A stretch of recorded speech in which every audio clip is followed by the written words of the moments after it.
17 часот е во Гдањск. За дел од жителите на овој живописен полски град, знак дека работниот ден завршува. За други пак, можност да одморат и да поуживаат во музиката која создаваат звоната од базиликата на Света Марија. Црквата во готски стил е само едно од прекрасните историски зданија кои го бојат и го исполнуваат со дух ова пристаниште.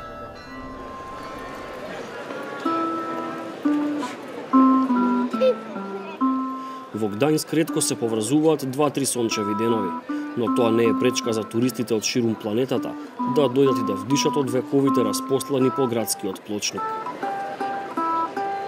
На пролетните температури раскошот не им одолеа ниту поранешниот претседател Лех Валенса, творецот на демократска Полска и добитник на Нобеловата награда за мир.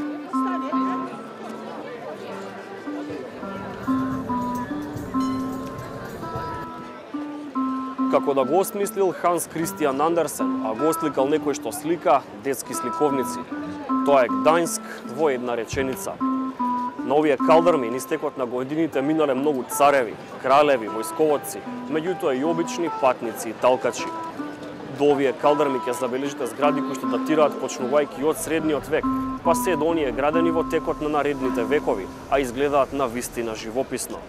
Гдањск е град кој чува за секого по нешто, за почитувачите на историјата и религијата, за љубителите на доброто домашно полско пиво, како и за романтичарите и поетите. Гдањск честопати во јуни знае да изгледа како скопскиот октомври, но тоа не им пречи на туристите од сите краеви на светот, во цели реки, да го посетуваат.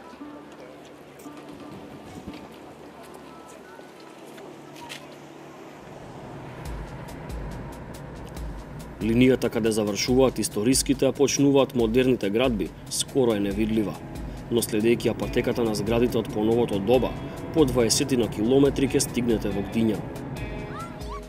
За државата тоа е дом на полската морнарица, за жителите на Гдањск пак помала сестра, за туристите место со прекрасни песочни плажи. Од македонците ретко кој доскоро знаеше да ја покаже на карта, но тоа преку ноќ се смени.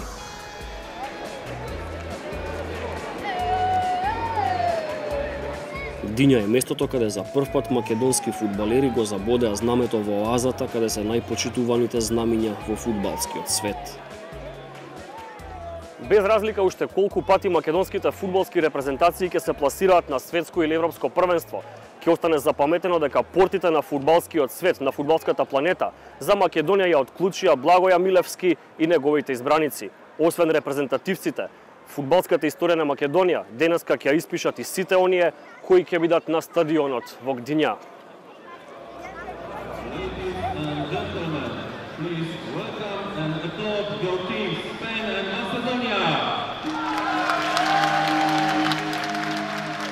Прв противник на европското првенство, моќната Шпанија.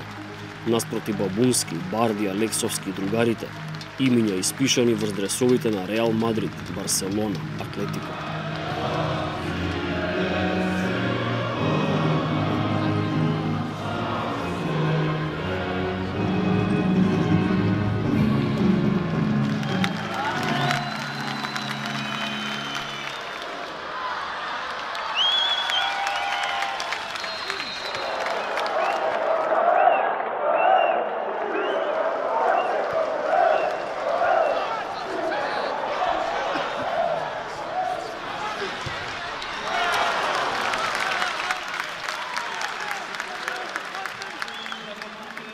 Поразот резултатски убедлив, но оние 300 навивачи кои допатуваат повеќе македонски градови видоа иста таква Македонија.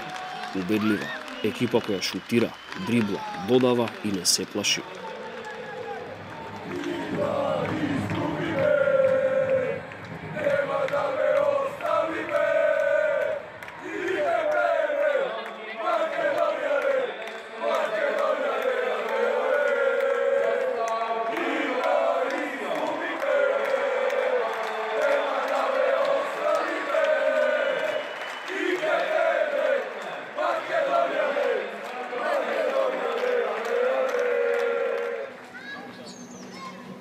За да уживаме во таква игра и против Србија, клучно е разбистрување на мислите и поддршката од најблиските. Тие ги наполнија авионите и автомобилите, За нив диња немаше да биде далеку и да е на крајот од светот.